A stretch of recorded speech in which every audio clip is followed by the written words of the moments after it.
Hi all, welcome back. I think I have something great for you here today. We're doing the post-war period, the Cold War era, the early Cold War era, 1946 baby boom era, 1946 to early 1960s. Okay, and in that we're looking at this meteoric rise of the suburbs. We're trying to get some takeaways to today. We're looking at this child-centered culture of the time and how much that explains. We're looking at the economics of the post-war, this golden age of American capitalism, and trying to figure out, what happened and rising inequality later. So this broad middle class then is what's the applicability to today? What are the lessons? And they're not as simple as you might think. We're also getting in more into the Cold War of the time and the ideological battle of America versus the world, how that plays out, a bit about the youth culture. Got to throw in some of the cool Dream Machine cars from the time and talk about what they mean, and it's actually really interesting. So yeah, and then the whole white Protestant culture of the time, what's called the Piety in the Potomac, this Eisenhower era, where everyone is professing a faith in God, and what that also means when we scratch beneath the surface. Okay, so quite a bit here, and I think you're going to really enjoy it. I know I enjoy putting it together. Everything up there. I always have the trouble with the camera being backwards. Okay, nothing to it but to do it. Let's get going. To understand the post-war, we need to appreciate this as the age of the baby boom. And of course, that doesn't come as a surprise to you. You know this.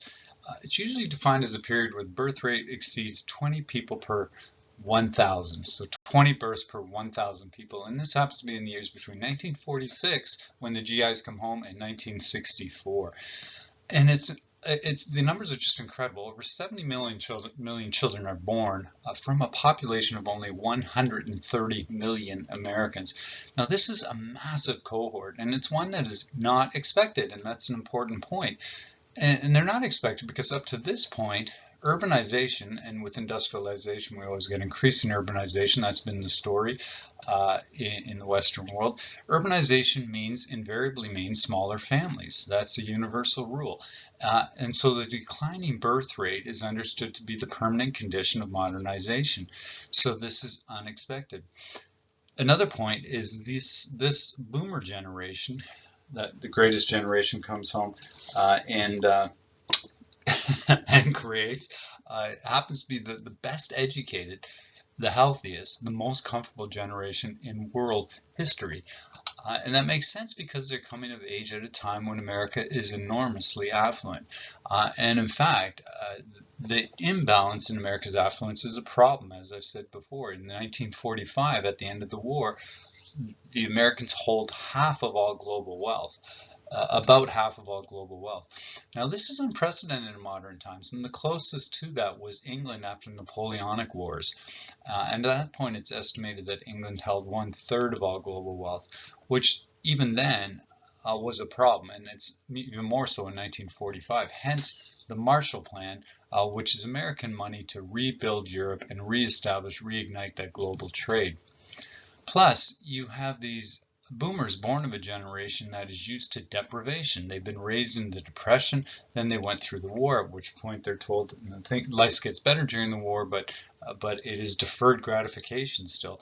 And they come out of that, most of that anyway, determined to live a better life, and secondly, to give their children what they never had. Now, that generational context really matters, and what it explains is this massive reallocation of resources away from cities and into suburbs. Because for most, that better life is found here. This is where you want to raise your children. This is where the boomers are going. And this is also a new thing. Now, before the war, you did have commuter towns. They're sometimes called garden cities. That's what the term generally used in Europe. But commuter towns did exist. But they are linked to the city by rail. One, they're not large, but they are always linked to the city by rail, like stops along a rail track. And they're a couple blocks deep from that rail line, which light rail like streetcars. And you had some pretty massive rail networks around the bigger cities like Los Angeles. But this is a different beast altogether. One in the sheer volume of growth, which is 8.5 times more suburban homes being built than housing in urban centers in the 20 years after World War II.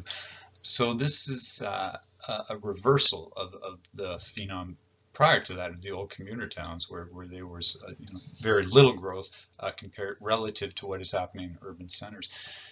Secondly, they are not connected by rail. They're built on the assumption of car ownership, and that's how they function. Now, why they take off is largely a story of government support, and that's one of the main points I want to make in today's lecture, is that these are an engineered, they're a subsidized choice. And that's in a few ways. Financing is one of them. Now, before the 1930s, you typically had to put down 50% on a home mortgage in the United States, 50%, and you had to repay that in 10 years or less. So home ownership was largely inaccessible. Other than to the top 40–50% of Americans. Then, to make matters worse, the Great Depression sent nearly 1 in 4 mortgages into default, which triggered a housing crisis. Now, in response to that, as part of the Second New Deal, we had the Fed set up the Federal Housing Agency, Federal Housing Authority, through the Federal Housing Act. And with that, we get FNMA, which is popularly known as Fannie Mae. Later on, we'll get Freddie Mac by the 1970s. But Fannie Mae is a government agency that existed to ensure qualifying mortgages, okay, to qualify people. So less money down, longer terms. The feds are basically acting as the insurer against defaults for those who don't have the resources or the credit in order to get a loan from a bank. So they're coming between you and the bank and insuring you. Now this becomes massive in the post-war, insuring millions of American GIs, especially as the government now also administers another new program, which is VA loans. These are Veterans Administration mortgages, which are 100% of the house purchase. So no money down needed to get a VA loan for housing. Now this in turn happens because in 1944 Congress passed the GI Bill, super important. Now the GI Bill provides this huge range of benefits to returning World War II veterans, and it's largely it's financial support for education, also unemployment compensation, and it's these low interest home loans. Now, the Federal Housing Administration also subsidized directly mass production builders to create subdivisions. So it directs subsidies to developers to create subdivisions called surveys back east. And these developers do very, very well in the post-war period because almost nothing is required of them in terms of infrastructure and things that we take for granted now when development permits are given.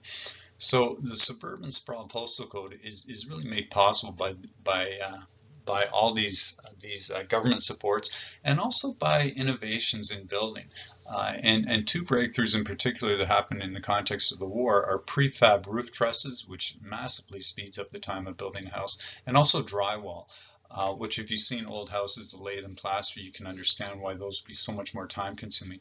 So this speeds up building processes very much, and these are a function of the fact that in World War II we needed to build housing very, very quickly in certain areas of the country, and those areas were also put off limits for others, so that they could be for those who are in war-related industries, and that happens in both the United States and in Canada.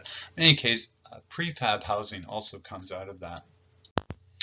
And the point is that housing construction is now fast assembly line construction, and that's how things are in each suburb that's developed, beginning with Levittown. Okay? Levittown is the first, and maybe you've heard about this town, maybe you've heard this, that it's the one that always comes up at setting the model and proving the demand. Now, Levittown was on Long Island. This is the Levitt family of developers from New York City, and they build out this massive survey, this new tract, and then they have an open house and they have lineups. They sold all 17,000 units in a few days. This is 1948. So in under a week, they're all gone. And they're all very basic, as you see here in this ad. There are 5 architectural styles, so external 5 differences, stylistic differences on the exterior, all with identical interiors. So massive neighborhood where you can visit anyone. You don't have to ask where the bathroom is, which is the same with every suburb that follows. So this was the signal of the demand out there. And in fact, the Levitts built another Levittown in Pennsylvania and also called it Levittown. And pretty soon these are popping up everywhere. And you know that because they are outside every city in the United States. This is what the built environment looks like. And And the post-war suburbs grow 8.5 times as fast as cities. And the key point is they are completely child-centered. In fact, the phenomenon is well studied by sociologists. And the number one reason that people give for moving here is for the kids. Okay, so what we get is a completely philiarchic culture where everything revolves around children. And and especially when you look at those early ones, where this is what sociologists are interested in, why people are moving here when the houses are all the same, there's no individualization, there's no privacy, there's no infrastructure like parks, stores, streetlights, libraries, especially the early ones. And partly academics have different answers for that, but partly I think largely it's rational choice. Cheap housing is available here with all the modern amenities for the first time, and you can have a big yard as well. Now, this matters a lot, and this matters even more in the post-war period because there's a widespread view at this time that suburban spaces are essential to a child's health and development. The American Public Health Association even said that big yards, 50 to 60-foot lots, were critical to a child's emotional well-being. Now, this is the Freudian era. And where you see real concerns about getting those first years right. And if you don't, your child could grow up to be a delinquent or a communist. Not even kidding. These are the views of the time. But yes, family life choices, including the mother's friends circle, and her entire life revolves around the children. One contemporary sociologist, S.D. Clark, said this: "Suburbia is a place where mother delivers the children once obstetrically and by car forever." Anyways, my point is the era of the driving mom in the suburbs has arrived, and it's still with us today. And a key point here that the boomer generation is the first in the world history to see this as unexceptional, to see the family vehicle as normative, right? Every family has one, and more families in the suburbs have two. Now, this generation is also very sheltered because of this monoclass, monoracial upbringing. So unlike the cities that their parents grew up in, suburban children are raised in this classless world where housing is all in the same price range, right? Within a couple $100s of each other. The houses are almost identical, and in any given suburb there might be 4 different choices of floor plan. That's it. So this means that you don't get this exposure to the very rich, you don't get exposure to the poor. Okay, now this kind of equality comes with some interesting effects, and one is that it creates real conformity.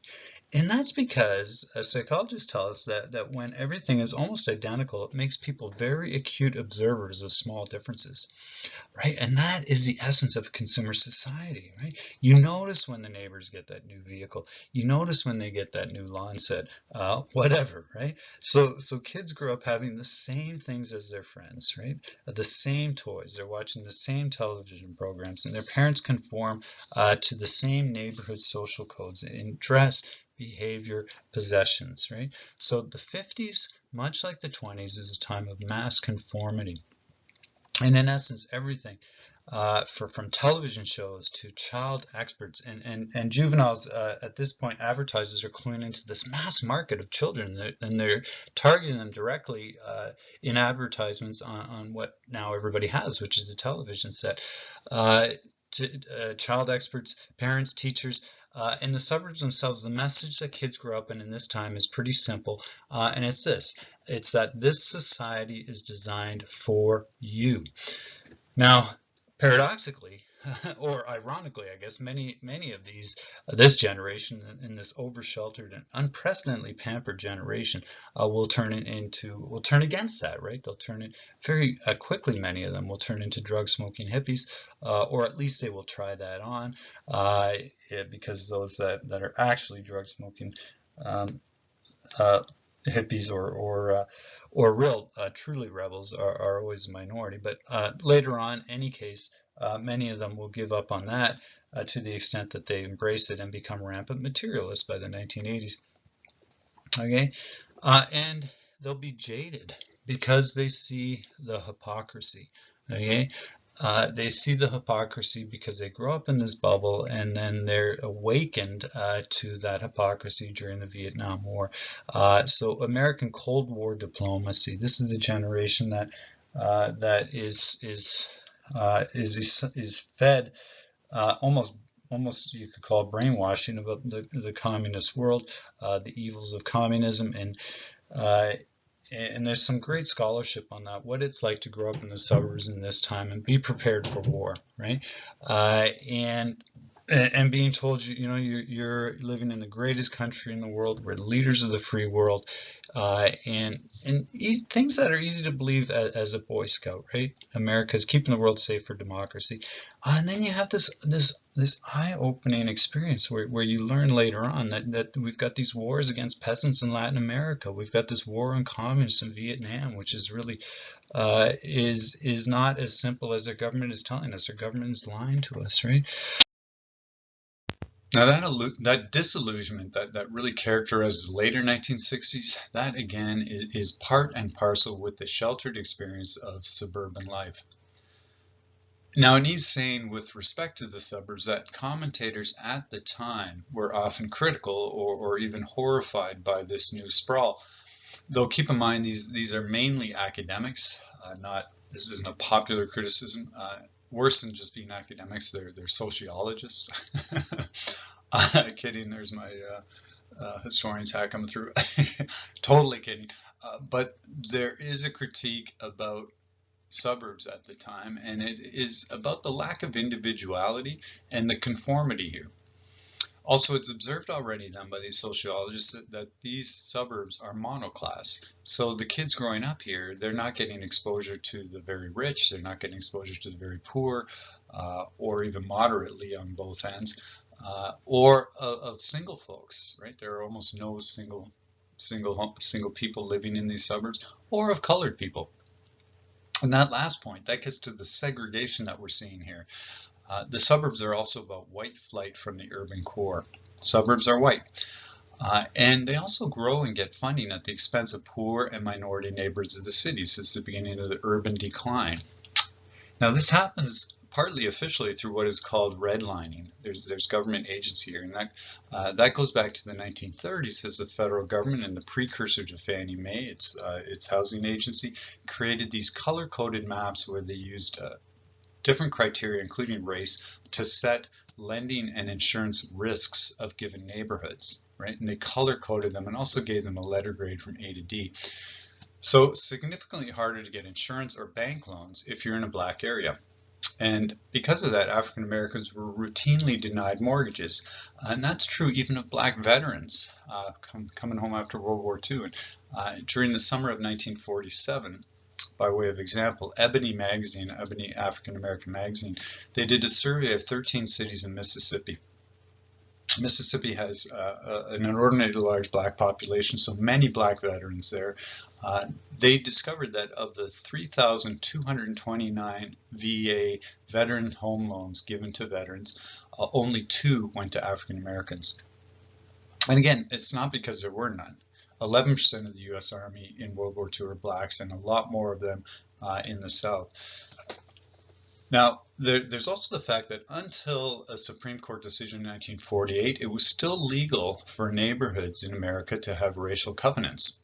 So Levittown, for example, was white only, legally white only. So that is legal till 1948, the year that it breaks ground, actually.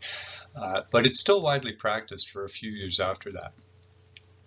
Redlining, though, continues, and it's more subtle, and that's ultimately about banks and insurance companies doing racist risk calculations.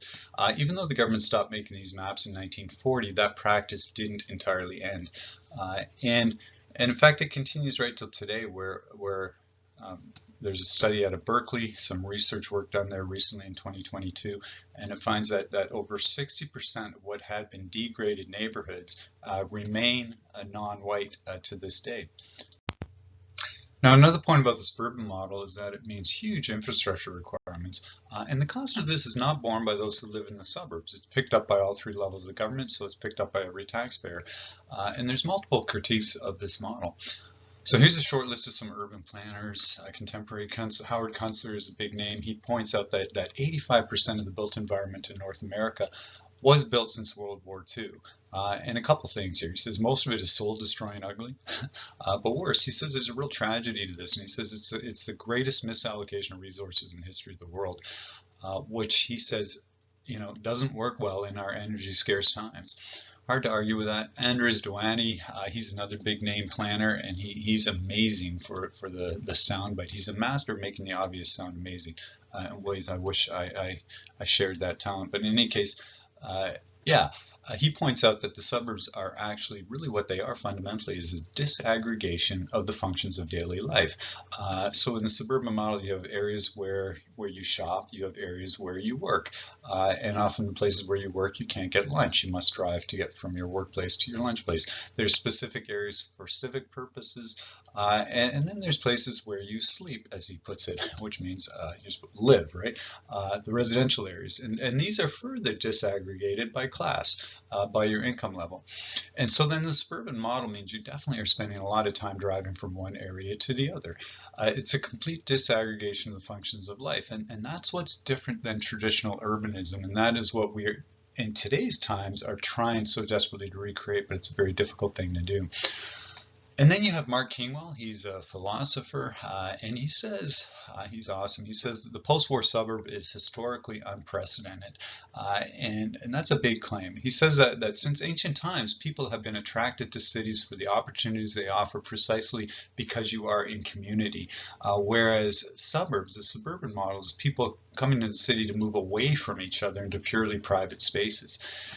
And others say that this has meant a deterioration in the sense of citizenship or understanding others. And today we would call that conformity bubbles, right? So there's a good documentary on this, so a bit dated now. It's called Radiant City, based on the name of Corbusier, the great civic planner from France. His plans for future cities. But in any case, Radiant City. And what's great about it is it has a range of these urban planning experts. But in any case, those are the critiques of the suburbs. There's others as well, one being environmental. For the first time in the post-war era, we're having a problem with photochemical smog, particularly in Los Angeles, where car exhaust is interacting with sunlight. And this is in the days before unleaded gasoline. And there's a picture of the big smog event in New York in 1953. Another is safety. Ironically, the least safe place for your kids is the suburbs because the leading cause of death for children is automobile crashes. So people are moving to the suburbs for safety, and that's not really what it's offering. Now, this is a direction that is not suburbia, it's a direction that's not taken in other parts of the world, and it's completely subsidized. And that's a key point. We don't tend to see that. We see the subsidization of public transit, but we don't see it when it comes down to the suburban auto infrastructure. And the biggest subsidization or the biggest underwriting of this happens in 1956 when the Eisenhower administration passes a bill for the largest infrastructure project in U.S. history, still to this day, and that is the Federal Highway Act. Now, notably, this is under a Republican administration. That's consistent in American history. The Republicans speak small government, but they don't behave that way. So, biggest infrastructure project in American history, still to this day, the interstate system, and it was super ambitious. 41,000 miles of roadway, and all of it, and very significantly, all of it toll-free, in spite of the fact that there was an earlier model of toll highways in the East. So it would be toll-free, paid for by every American. Now, a conspiratorial view of this is you would say this is the success of the highway lobby on the federal government, especially Detroit. They want to sell more cars, right? So cities like Chicago, New York, car ownership is not high relative to what it is in California. Demand is far lower than in the newer cities in the West. So by building highways into and through these places and into the new suburbs, you're increasing demand. You're making cars necessary and you're making them viable, and you're increasing sales, which is exactly what happens. And the fact is, it's also opening up potential for sprawl into these new suburban areas. Okay. So very successful. If you want to read more about this era, look up Robert Moses. He's a fascinating character in New York who has major ambitions this way and has been successfully doing this actually already before World War II. So he kind of sets the model for what happens in the post-war period.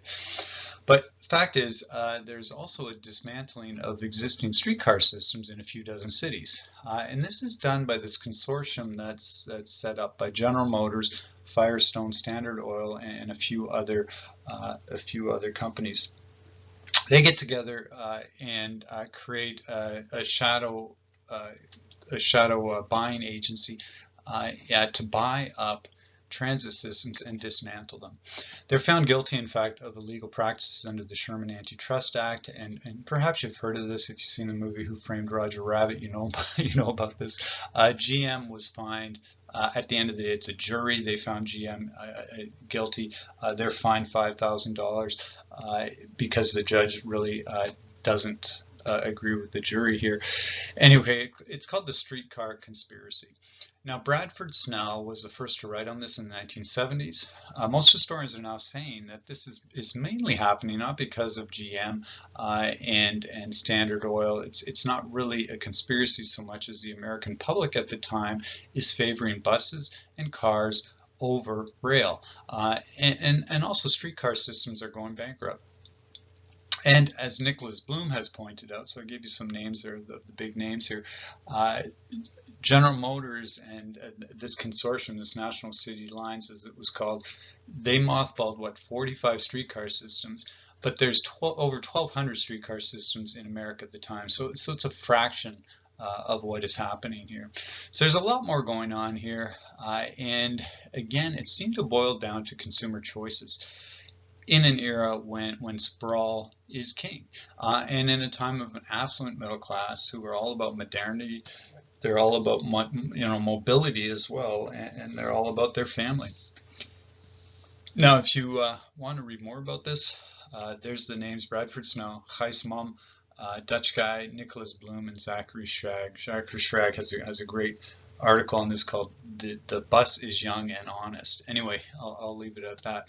But yeah.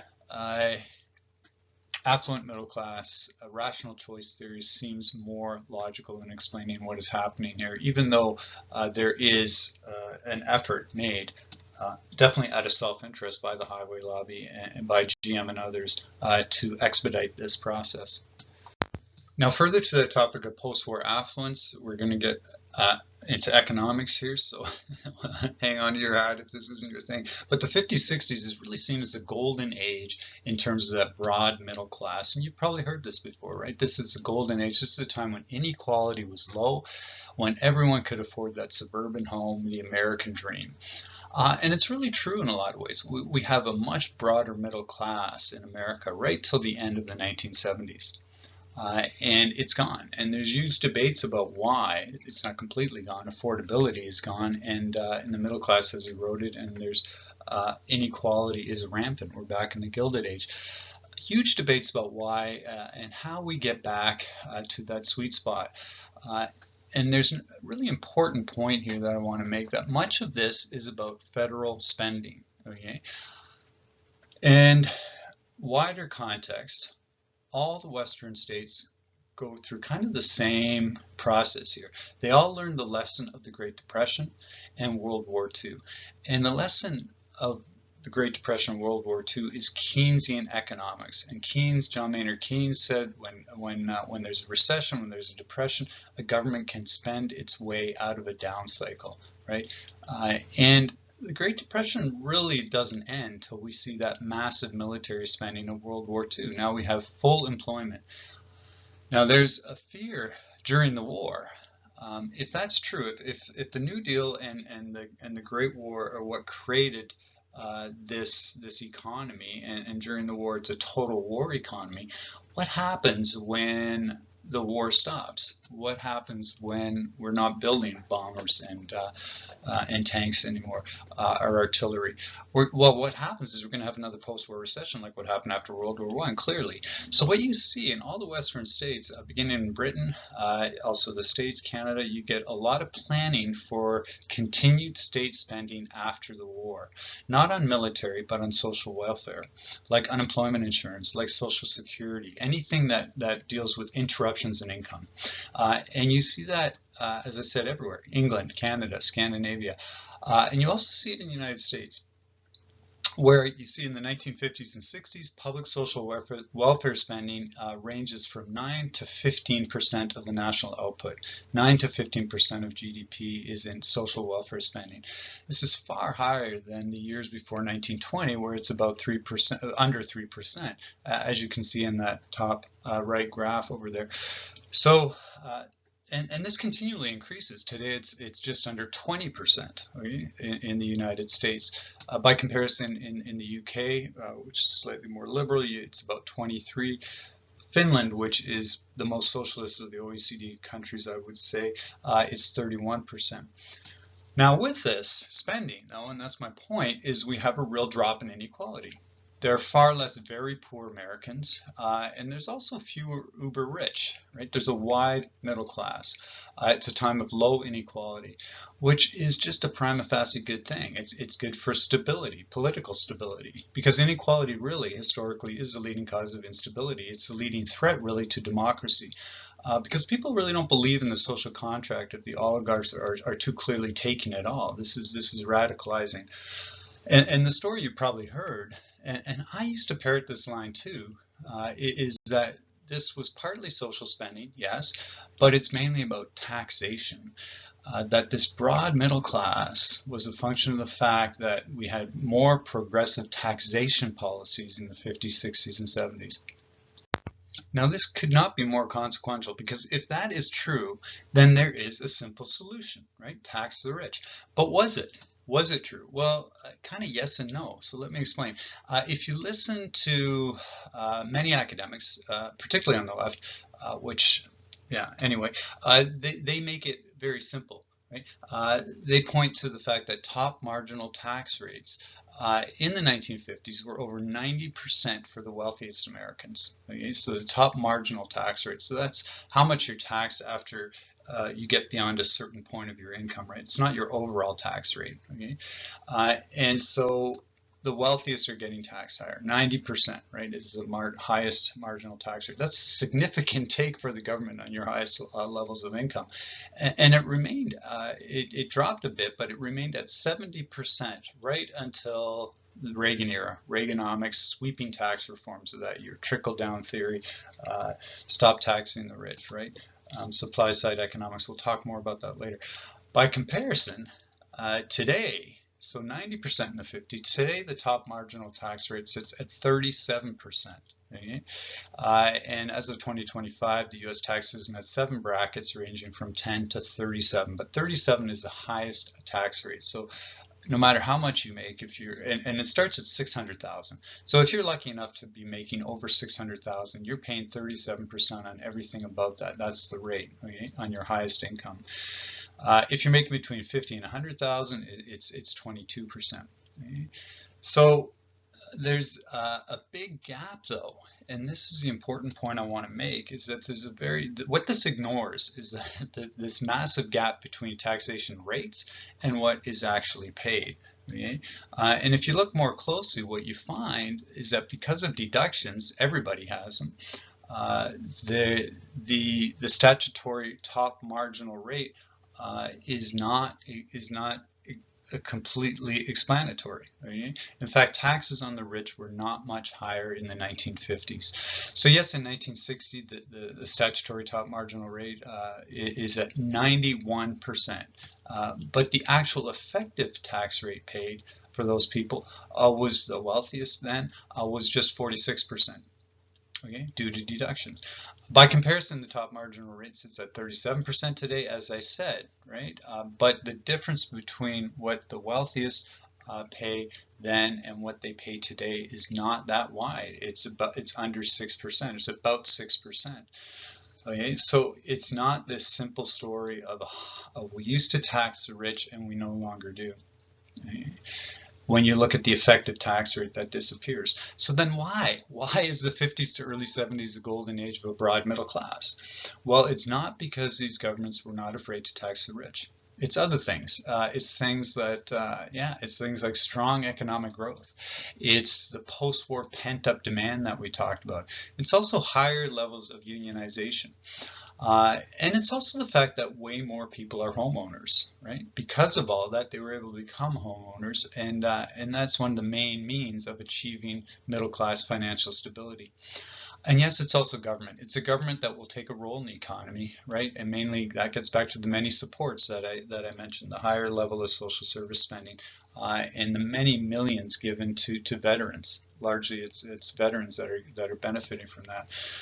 But as I said, social spending today is much higher. So the real question then is how and why did inequality return to levels that we saw in the Gilded Age? Why are we there today?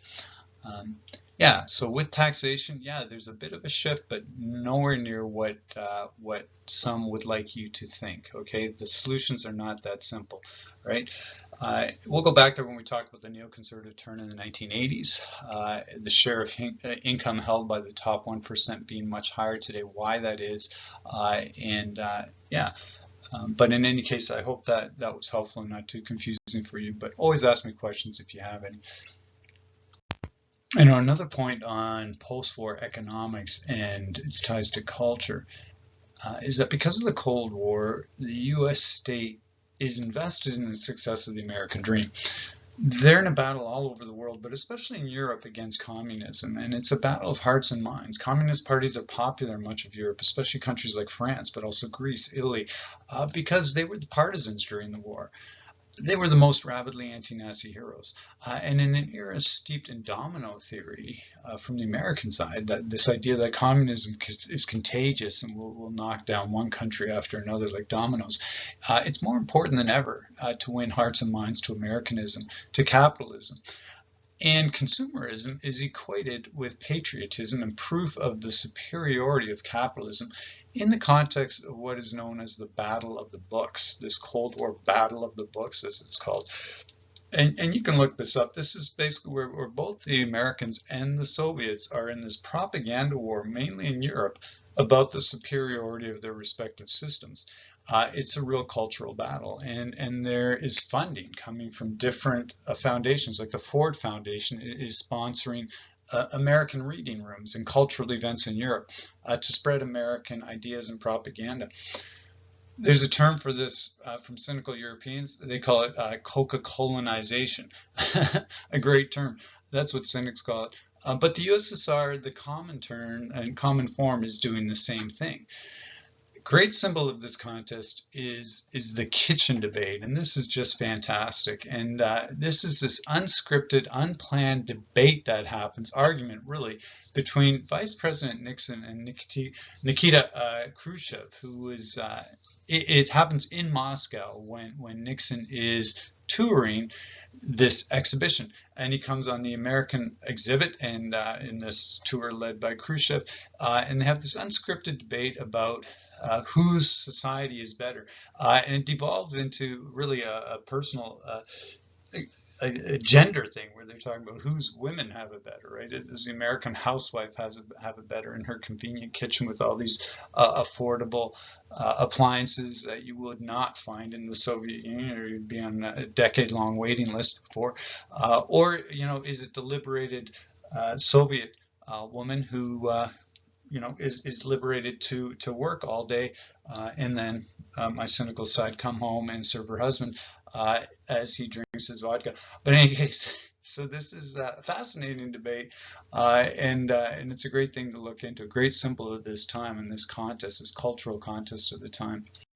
And also, what makes that kitchen debate so fantastic is because it's one of these rare moments where Western leaders are talking with their Soviet counterparts, and it happens in a brief window of time during the Cold War, known as the Khrushchev thaw. Okay, this the post-Stalin spring, the Khrushchev thaw. It's a period right after the death of Joseph Stalin where you have this opening, this relative openness to the West that won't last. So the Cold War, yeah, it has ebbs and flows, but it is pretty hot for most of the 50s and 60s. Uh, Even so, we have to be careful not to make too much of that. Historians of the Cold War, they often take this pathological explanation to things like the suburban family, right? And they say what we've described so far in this lecture, the suburban phenomena, is really all about nuclear fears, that this generation is motivated that way, is looking primarily for security. And they're buying into suburban bliss, that's that security, but also more literally, they're buying into, because they're making that choice because suburbs are the least likely to be a direct target in a nuclear war. Yeah, and there is some of that. Of course, we can find this.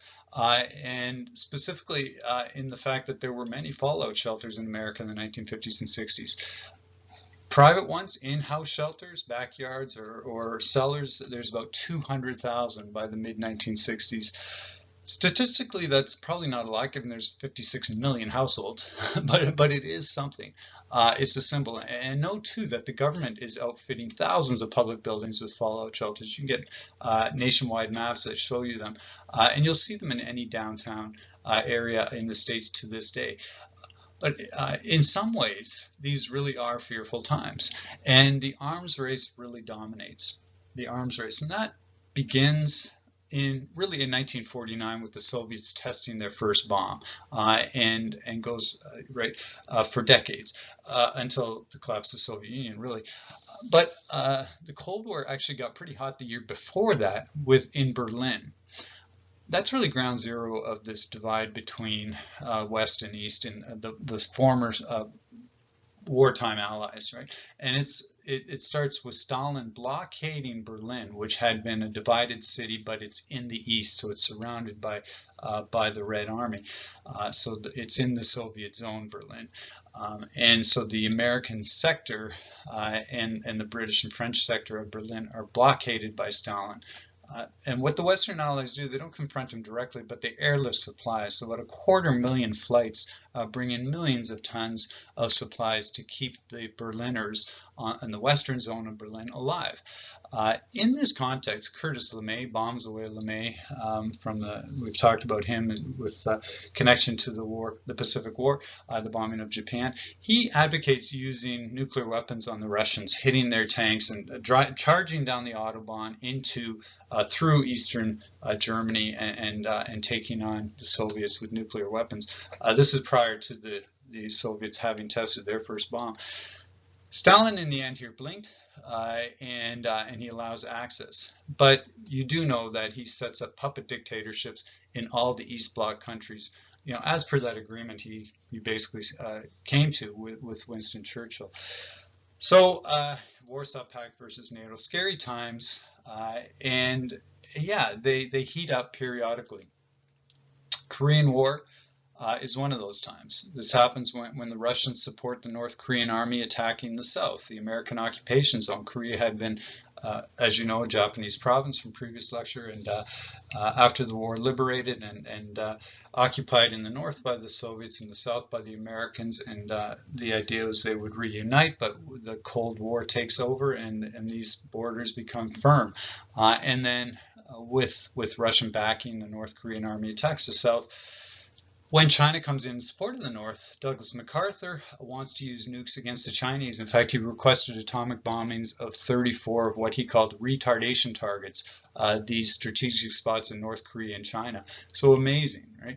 1956, again, the Cold War heats up. This happens in the Suez Crisis, which coincides with the Soviets invading Hungary. Not incidentally, that's part of the atmosphere this time.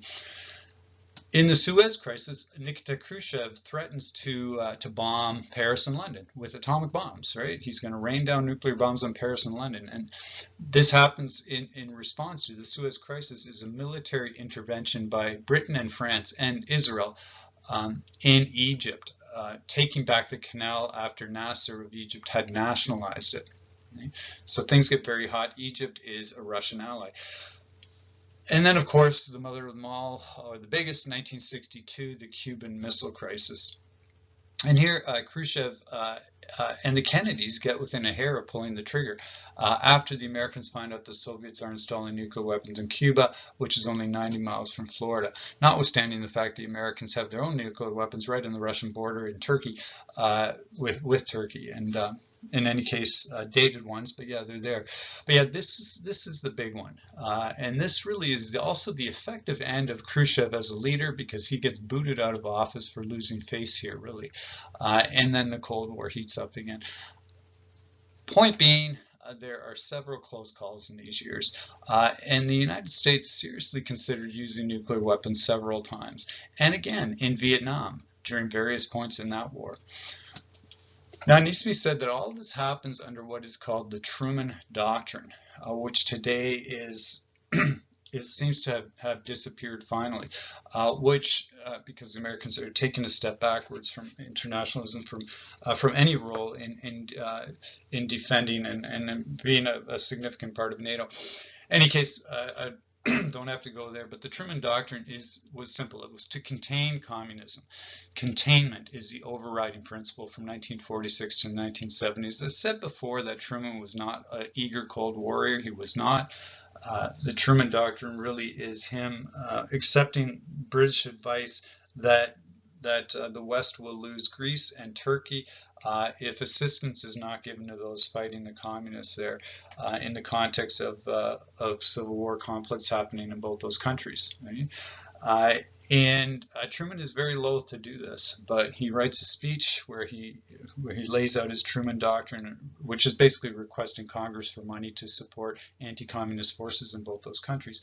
And then he locks it away in his safe for months, and finally pulls it out and does ask for $400 million, I believe it was, for this campaign to check communism in these countries. And that's the beginning of the Truman Doctrine. More clearly, this is military and economic aid to any nation that is resisting communist or authoritarian regimes to contain the spread of communism. So this is the atmosphere. This is the era of impending nuclear war. This is also the era of the sense of the nuclear strategist, okay? That people believe nuclear war will happen, and they're strategizing for it. And a lot of these nuclear strategists are forming plans based on the idea that life would continue underground for a given time period, and then things would return to normal. So this idea of a winnable nuclear war is very popular in the 50s and 60s.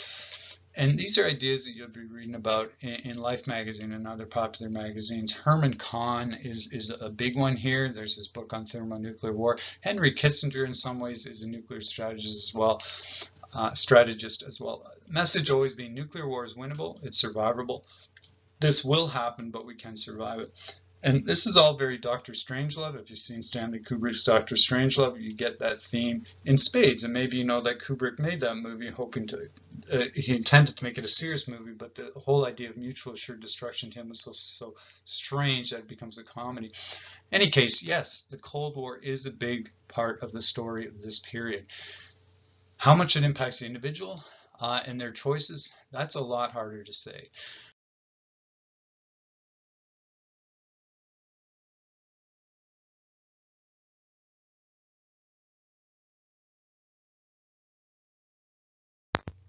Which, of course, doesn't stop us from trying. And one place where academics like to make that connection between the war, Cold War, and popular culture is, again, consumerism, consumption patterns. And it's not just suburban homes. It's not just this white flight or Nixon's model kitchen, Nixon's kitchen. Fun to say. Also, lots of ink has been spilled on these insanely overstyled, overpowered garage treasures of the time, these massive dream machines of the 1950s. You can read a lot about this. Here's a few books to get you started. Another name here is political scientist John Buell, B-U-E-L-L, there is the name there, his stuff online. Anyway, he says this. He says, the auto was connected to the Cold War at a deep cultural level. The private auto was synonymous with individual consumption, and freedom was increasingly defined as the right to choose among an expanding cornucopia of consumer goods. Well put. And yeah, this is a cornucopia, and which changes every year. And these are big boys' toys, and they're designed really to look like those tanks and planes that the American veteran had handled and knew well from the war years. And not incidentally, they weigh about the same.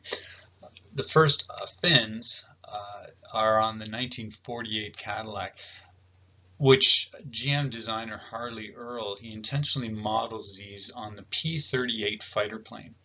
And in fact, he was given a special pass, Harley Earl, with his design team to see a P-38 fighter in the early war, in spite of rules about secrecy and weapons plans.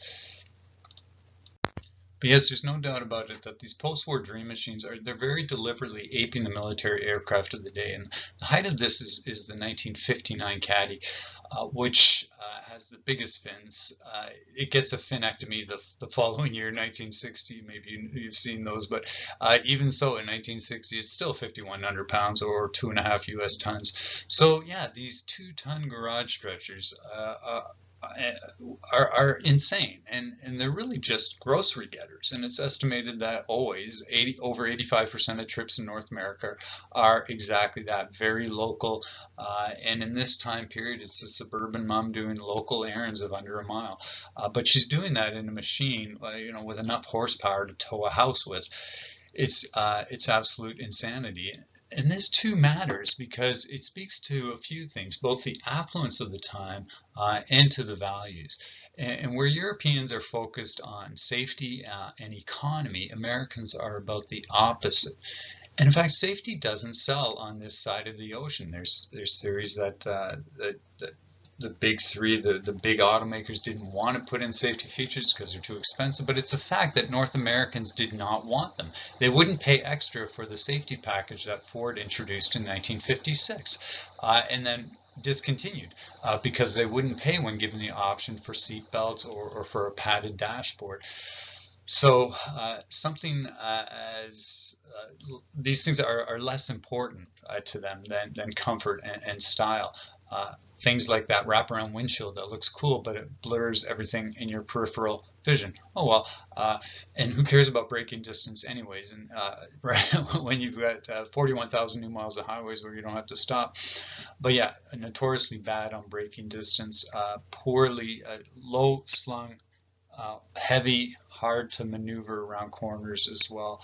Uh, yeah, safety is not the priority here.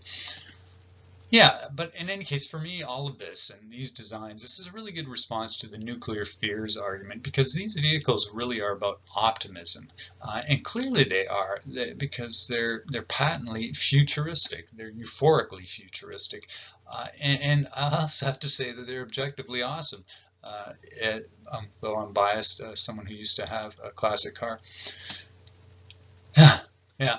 And as I say, it's easy to make a small fortune in the classic car hobby. You just have to start with a large fortune. And of course, to bring us back, not everyone is buying into this. Not everyone is buying into the American suburban dream. And for those with a leftist political past, the 50s are not euphoric. They are a downright scary time. And the second Red Scare is how we define this era. Second Red Scare, a catch-all phrase for that is McCarthyism. And McCarthyism is named for the senator who tried to advance his career by claiming he had the names of over 200 card-carrying communists in his pocket who he knew were working in the State Department. So fantastic claim, completely ridiculous. Later he says has different numbers on that, but it wins him this instant media attention, which really is the source of his power, but also ultimately his downfall. So Joseph McCarthy, super ambitious politician, and he's made head of a congressional committee that goes back to the 30s. Actually, its forerunner was the Nye Commission that we've talked about before in this course. But every congressional committee has the power to subpoena people, and in fact, this one actually is still around. The one that he was head of, it's under Homeland Security today. Any case, McCarthy uses his committee to rout out these commies that he says he knows about. And this leads to these televised hearings, which is a first for Congress. There have been hearings on radio now. His is the first to be televised. And in these, in order to avoid being blacklisted, you are asked to give the names of others. if you refuse to cooperate, refuse to name names, that could result in you as a witness being held in contempt of Congress. And that's not a small thing, because that could, one, it leads to the conclusion that you yourself are a communist. And secondly, it means fines and imprisonment. Now, all this also isn't new with McCarthy. There's another committee called the House of Un-American Activities Committee, which has been using these same tactics since it was set up in 1938. And more so in the post-war. Famously in 1947, it went after the famous Hollywood 10. These are Hollywood directors and screenwriters who all refused to testify. And a lot of people confuse McCarthy's committee with HUAC, House of Un-American Activities Committee, and it's easy to see why they're doing the same thing. But yeah, the point is, if you don't name names, you're held in contempt of Congress, you get a fine, you get imprisonment. And this is what happens to Arthur Miller, this famous playwright, who then writes The Crucible, which is about the Puritan witch hunts, as a statement about McCarthyism. He's saying the same drama and the same logic of fear that motivated the burning of witches in New England is exactly what's happening under McCarthy. And he's right. It's generally people like him, the more famous and the high-ranking, that are dragged before Congress. Most often, people simply lose their jobs in this era, and they're told only that they're a security risk, and they're not knowing that it's because they were named as a communist by someone and ended up on a blacklist, and there's many blacklists. So this could be a dock worker, or it could be a college professor. And in fact, many faculty members were investigated, fired, and then blacklisted for these alleged communist sympathies. And the thing is, they're not just alleged, because in fact, and this is this is what everybody knows, that communism had been very popular in the 1930s. So many Americans had once been involved with communist organizations. In fact, Americans had gone to fight in Spain on the side of the communists. And that involvement of Americans included people in the security apparatus. And Oppenheimer is a great example, the nuclear scientist. He loses his security clearance in the 1950s in this atmosphere because of his past ties to communist organizations at UC Berkeley. Also, to make things more complicated, which you probably don't want, but historians have more recently pointed out that some of those who were blacklisted in the 50s, in fact, were security risks. And we only learn about this after the declassification of the Venona files, which happens after the fall of the Soviet Union. Now, Venona were the decoded Soviet cables, which are their communications with American spies. And what the Venona files proved is that some of these people had been supplying secrets to the Soviets. Now, this is often ideological, or not, but for those for whom it is ideological, you have to remember that during World War II, we have scientists that are really believing that we need to share information with our allies. And recall, Russia was an American ally, and not to share secrets has a specter of creating hostility with or creating an enemy with the Soviet Union, which is what they didn't want. In any case, also you want to win a war against the Germans, who were supposed to be the bigger threat. In any case, best example of that is Ethel and Julius Rosenberg, and they were named by the famous spy Klaus Fuchs. Now Fuchs had been on the Manhattan Project, and Julius had worked for an army research branch during the war, Julius Rosenberg. Now, Julius and Ethel Rosenberg famously put on trial, and then they profess their innocence, are found guilty, and they end up executed by electric chair after spending some time in Sing Sing prison, which, not incidentally, makes their boys, who were 7 and 10 years old, into orphans. Crazy, like holy, pretty sure this qualifies as childhood trauma. And in fact, there's mass protests. Many Americans are upset with this. Many believe they are completely innocent. And it doesn't help that the U.S. government offered them a reprieve from execution if they confessed and gave up names, which is the essence of McCarthyism, right? But they don't. They don't. However, And what the Venona files prove is Julius, in fact, was passing secrets. Ethel was not passing secrets, but she knew that he was. So in any case, there you are. But the lesson here, national security is a fairly flexible idea that can justify anything. And as Arthur Miller tried to say with his play The Crucible, it really unleashes panic and prejudice, and thankfully it consumes itself. And it does. Eventually McCarthy is seen for what he is, which is a bully. And this is where the televised hearings backfire. And that happens in a famous exchange he has with the McCarthy Army hearings. And he comes up against Army lawyer Joseph Welch, who gives him this famous berating, keeps interrupting him, and he has asks him, "Have you no decency, sir?" That's the beginning of the end for McCarthy. But the blacklisting and the secret ops, mainly against the left, especially civil rights leader, that doesn't end. And Hoover is FBI head till the day he dies in 1972, and nobody's a better communist or better at the McCarthy game than Hoover. Okay, so we see the same kind of themes continue, and we see those themes again post 9/11, when paranoia about the enemy within leads to the Patriot Act, which is signed into law shortly after those attacks, and that expanded the government's ability to investigate, monitor, prosecute terrorism. Again, surveillance state environment, though not of the same magnitude in the 1950s. But here's a really transferable lesson from McCarthyism from this time period, and that is how readily people comply when they're afraid. They keep their head down, even though in the time most people thought McCarthy was a nut. They complied, and that was true of industry, it's true of government, it's true of unions, it's true of universities. And a good example, the Hollywood 10.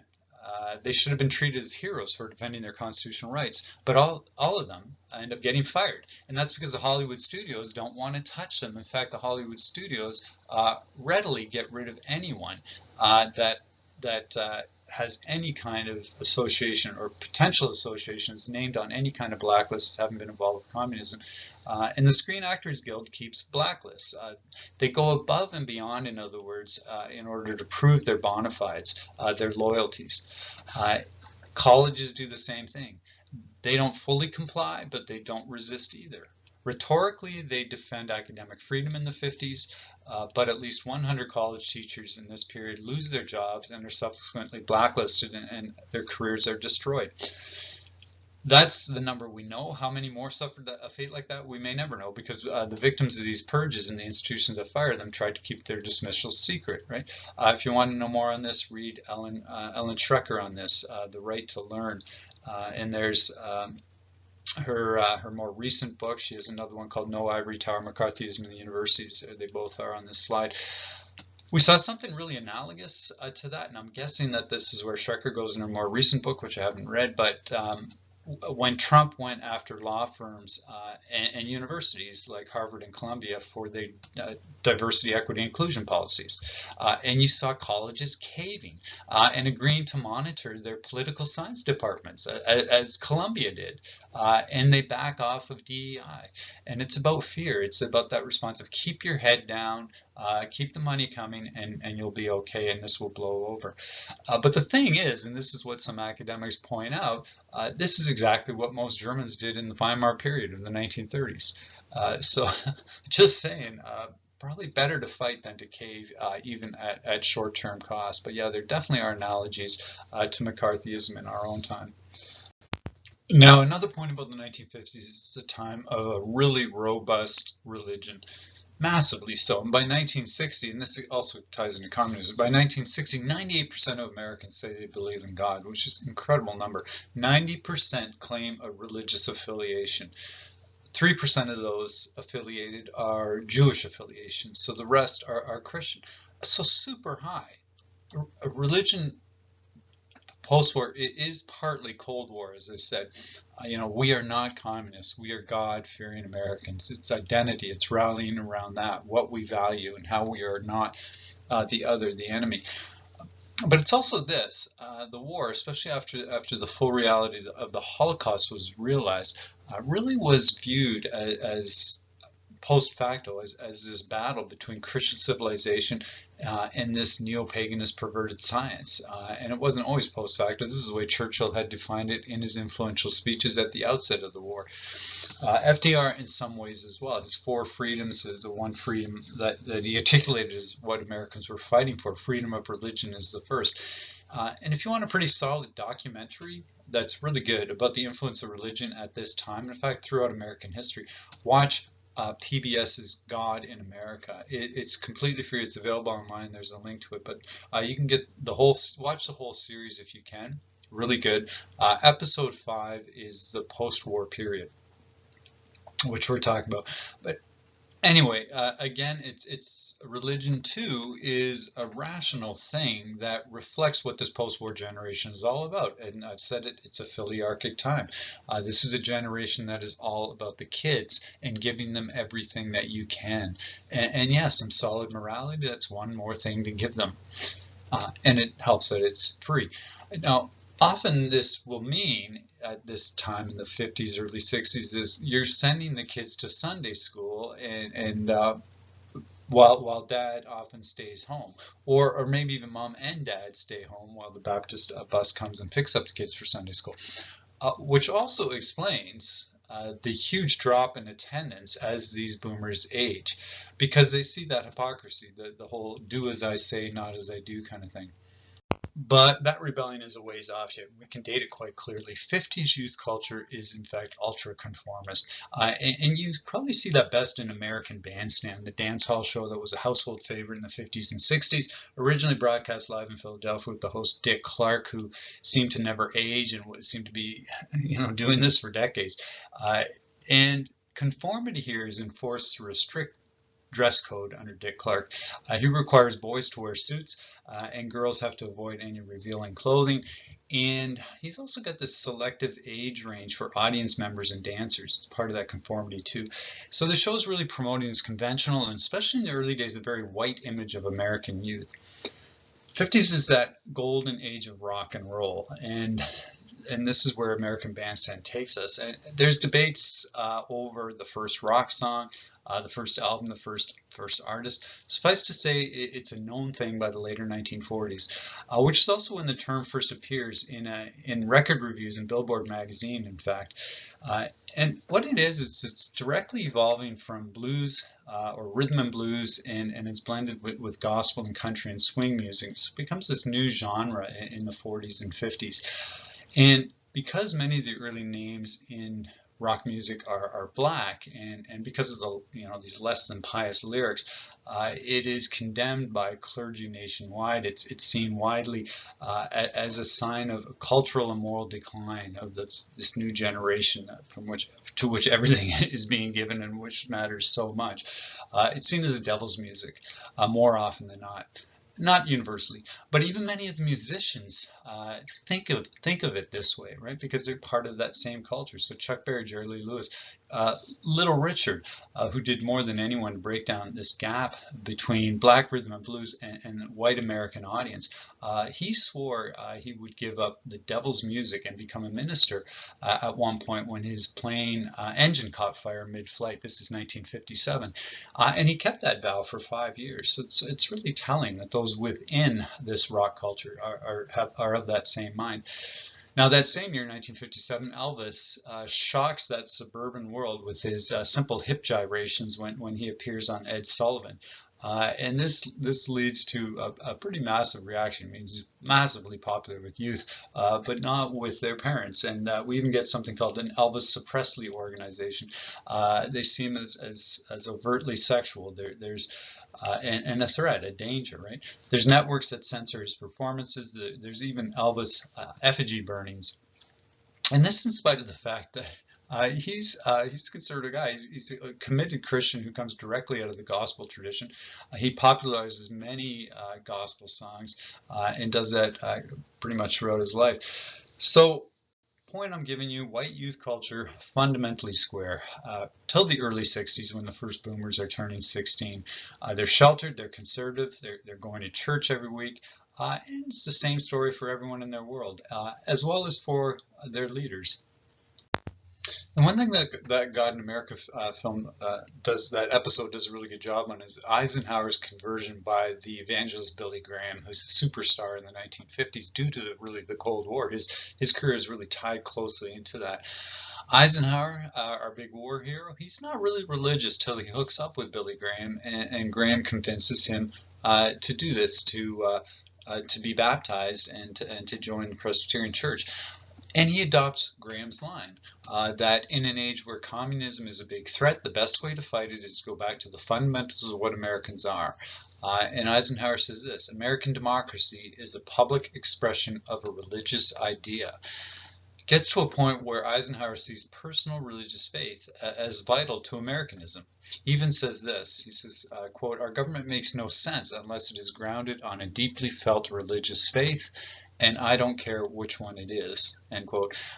In other words, it's central to one's patriotic commitment to American values, but it's negotiable which faith that is. So the Protestant, Christian, Protestant, Catholic, Jew, right? The triple melting pot, as Hobler calls it for that time period.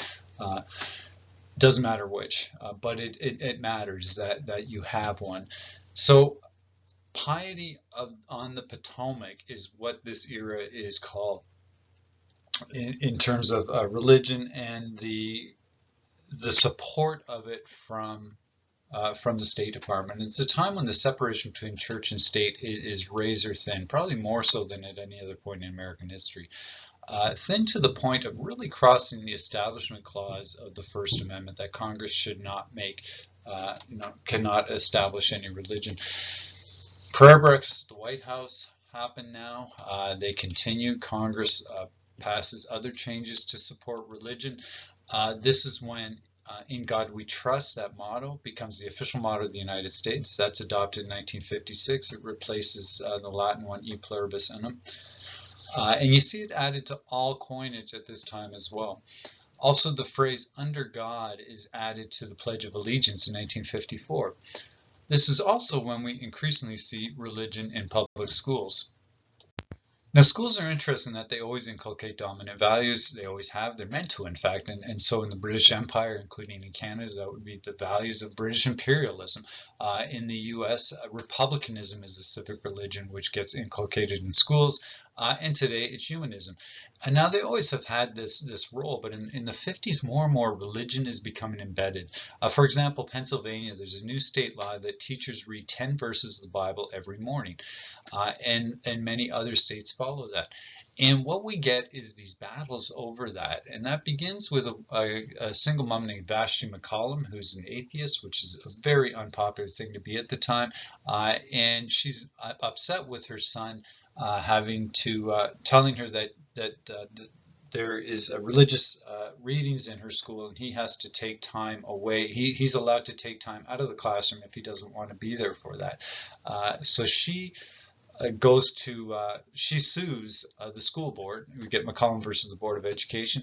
It goes all the way to Supreme Court. And the Supreme Court, in the cases, in this one and the two that follow, the two big ones that follow, which is Engel versus Vital, which is some Jewish families fighting prayer in school. This is Long Island. And then Abington School District versus Shemp, which is Madeline O'Hare versus the Baltimore School District, where again her son she doesn't appreciate that he's getting religious instruction. In any case, in all these, the Supreme Court sides with the complainants, with the plaintiffs, right? Because of the separation of church and state, because of the First Amendment separation, right? So, but these battles don't end, and they continue right into the 21st century in battles over displays of the Ten Commandments in courthouses, and also in things like prayer before football games. So they crop up from time to time. Bigger point is that wall of separation was razor thin at this time, that Jeffersonian wall of separation. And surprisingly, many religious Americans supported these plaintiffs in these lawsuits. Vashti McCollum was supported by the Baptist Committee on Religious Liberty, so that's not what we'd expect. And in the Clinton years, the ACLU and the National Council of Churches and the National Association of Evangelicals had a combined policy statement against religion in public schools. Right? So why would that be? Why are both atheists and evangelical Christians supporting the First Amendment separation? Well, they're doing it for entirely different reasons. And the view of the religious Americans is that, today the state favors us, favors one religion, but who's to say that tomorrow they won't favor another, right? So strict constitutionalists is what this is about, and all told, it's a pretty fascinating battle, and I encourage you to look more into it, especially look into Madeleine O'Hara, because her life fascinating. And as well, and as further proof of the religious zeitgeist of this time, you start to see theologians becoming household names, some of them being, and philosophers, and philosopher theologians. Philosophy is very big in the 1950s, and why that is, it's pretty simple. It's a real grappling at this point with the lessons of World War II, with the fact of human depravity, of evil. And that's the lesson that the Holocaust showed the world, that positivists were wrong, right? So much of pre-war philosophy is based on positivism, that humanity is perfectible and humans are rational. After World War II, nobody is confidently saying that humanity is rational, right? It's a reminder there's good and there is evil. And also that those who are most advanced can be the most brutal, the most educated, the most wealthy. The Germans, obviously, being the case in point, right? Germany being the most developed nation in Europe. Hannah Arendt's thesis is on the banality of evil, that it's a function of organization of structures that anyone, mid-level unimaginative bureaucrats, can, in a given context where it's rewarded, can be very evil. This is later proven true by Stanley Milgram's famous experiment, which you've probably heard about in every single course you've ever taken, so we're not going there. But and she's very well known in the post-war. So, as are these theologians, like Reinhold Niebuhr, like Thomas Merton, like Paul Tillich, like Karl Barth. They're well known, and they're also on the right side of history because they had condemned Hitlerism as evil, sometimes at great personal cost. But that doesn't mean they are rah-rah America either. They can be very critical of American policy, and we see that especially with Reinhold Niebuhr, who sees American politics as very naive, and he sees in here themes that allow evil to take hold in the world. Specifically, he points to the fact that Americans are either staunch isolationists or they're gung-ho interventionists, changing the world at the point of a gun, and withdrawing from the world. And his basic message is America needed to grow up and use its influence consistently as a force for good, promoting its civic, religion, Christian principles in a power-sharing way. Cooperatively, through things like the League of Nations, which it should not have quit, through multilateral, or should have joined, through multilateral cooperation. Maturity, consistency, that's what he's talking about. In fact, he really directly inspires a lot of civil rights movement leaders. Thomas Merton, another one, he's a social activist, a Trappist monk. He's a mystic and a poet into Zen philosophy. Harvard prof Paul Tillich, another popular name in this period. He's a socialist, Lutheran theologian, philosopher, who somehow synthesizes existentialism with Christian theology, which is a bit of a not an easy fit. Karl Barth, superstar, not American, but he's a superstar in America, as well as the whole Western world, because he's this German theologian who took on Hitler, and famous for that line, to clasp one's hands in prayer is the beginning of an uprising against the disorder in the world. He is huge, and again, they're all dealing with the questions of World War II. These questions of personal responsibility of good and evil. Other household names in this era are similarly involved, and that would be Camus or Jean-Paul Sartre. And again, their fame in this time is an aspect of partly of this era, of this elevated religious culture that's permeating everything. And you can bet there's a lot of people, and especially educated intellectuals this time, who not only know them, but will have their books. on their shelves, and so some might even have read them. Now, very much on the other side, completely, at much less intellectual level, you have other ministers becoming very famous authors that land more with the evangelical right. And the most famous of those is Norman Vincent Peale, and he basically embodies what Niebuhr hates. Very famous at peddling the idea of optimism as a solution to all, and packaging it in religion and validating it through Christianity. Power of Positive Thinking, hugely popular, and eventually sells 15 million copies. And it's really, in some ways, it's kind of a religion of Amway, prosperity theology, right? And also really questionable whether it's more humanism, because it's not really about being other-centered as much as what you can get, right, out of it's almost like in some ways it's like cognitive therapy. Now it's interesting, when Power came out in 1952, the psychiatric community completely pans him for his simplistic solutions. Religious community also, Niebuhr and stuff, but the average American loves it, and as I said, he sells millions of copies, ends up on radio and television. He has a great lines, and one of them, you know, when life hands you a lemon, make lemonade. Hard to object to that one. But and for an optimist, though, he can get pretty negative when he gets into the political realm, which he does. He was outspoken politically anti-JFK in 1960, and he also told Adlai Stevenson that he shouldn't run for office as the Democratic contender, which Adlai Stevenson did twice in the 1950s against Eisenhower as the Democratic candidate. He shouldn't, because he was divorced. Here's what Adlai Stevenson said, our Democratic nominee in 52 and 56. He has a great quote on Peale. He said, "Speaking as a Christian, I find the Apostle Paul appealing and the Apostle Peale appalling." The thing is, the point I want to give you on Norman Vincent Peale, and by the way, he goes on to write many other books, including this one, The Positive Power of Jesus Christ, and he's writing these while being a pastor at Marble Collegiate Church in New York, which is a few blocks away from the Empire State Building. Very active church that goes back actually to the 1600s. And Donald Trump attended Peale's church when he was young, so that tells you something. I mean, say no more. But what side he lands on. But this prosperity theology, prosperity gospel that's so popular through Peale is also not a new thing. I mean, what you're seeing here is a Christian pastor in the 50s become a best-selling author and a national sage of sorts. But this isn't new. And as a historian, we should always be alive to that. And this goes back. Here's Alexis de Tocqueville in his Notes on America back in the 18th century. Right, it is difficult to ascertain from their discourses whether the principal object of religion is to procure eternal facility in the other world or prosperity in this. Right, so very old theme, and we see it throughout the 19th century.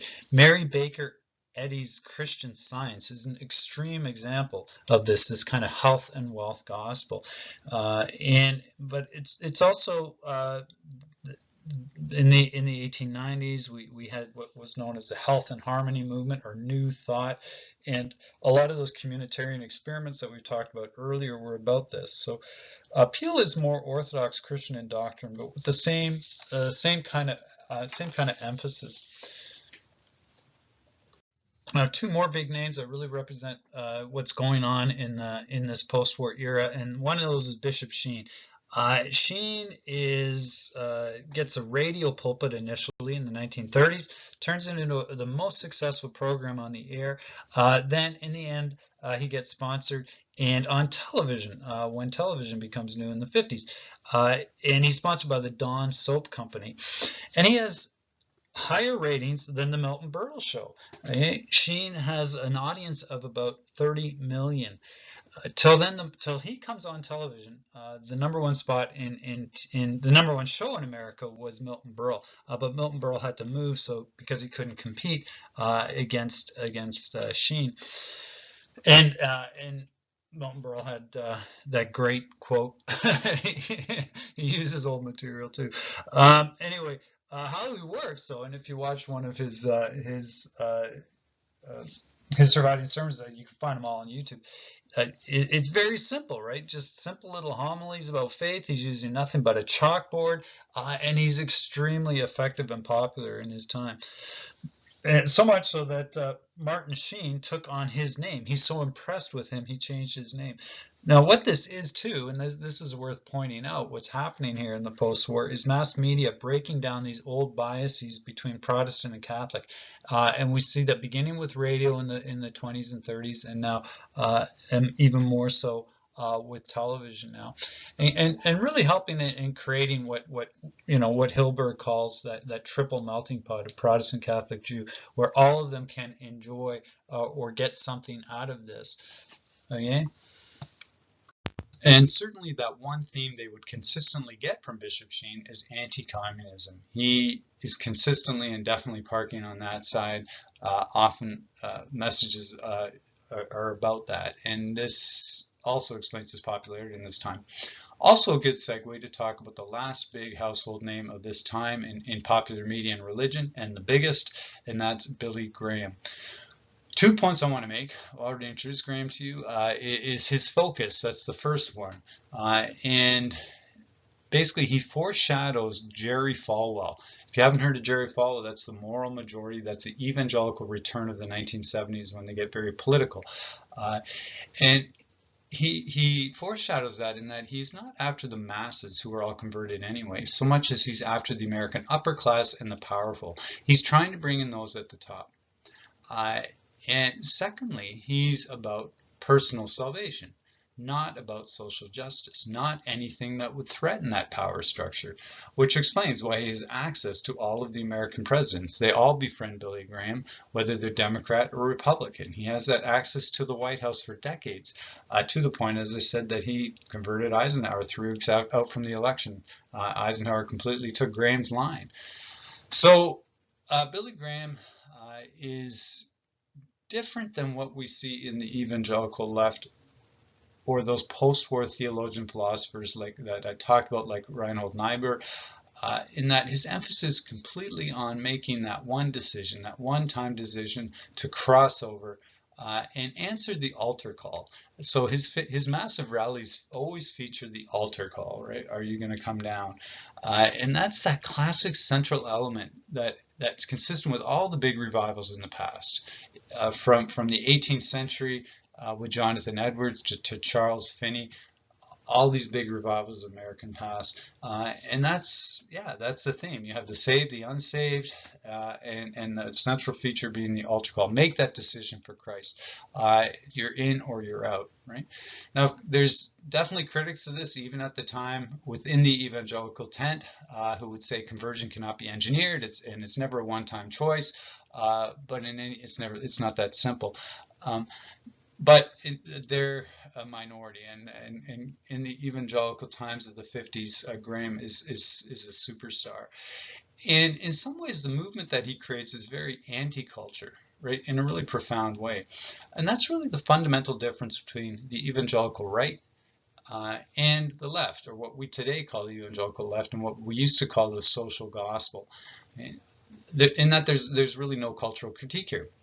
And again, that enables Graham to fit in well with the power establishment. No critique of the public power structures. And so that really crucial role of the religious leader as a Jeremiah or as a reformer in an America that has a lot wrong with it is missing here, right? And this is what explains this huge divide, this massive divide between white and black Protestants in the 1950s and 60s. And that's where I want to leave that, because that is our segue to the civil rights movement, our next lecture. Okay, so I hope you enjoyed that hour and a half, not too bad. The 50s, early 60s, conservative, religious, suburban, filiocentric, prosperous, anti-communism, bipolar world. And we're starting to see some cultural challenges. We're about to see a whole lot more of that. Okay, so yeah, thanks for listening. Any questions, let me know.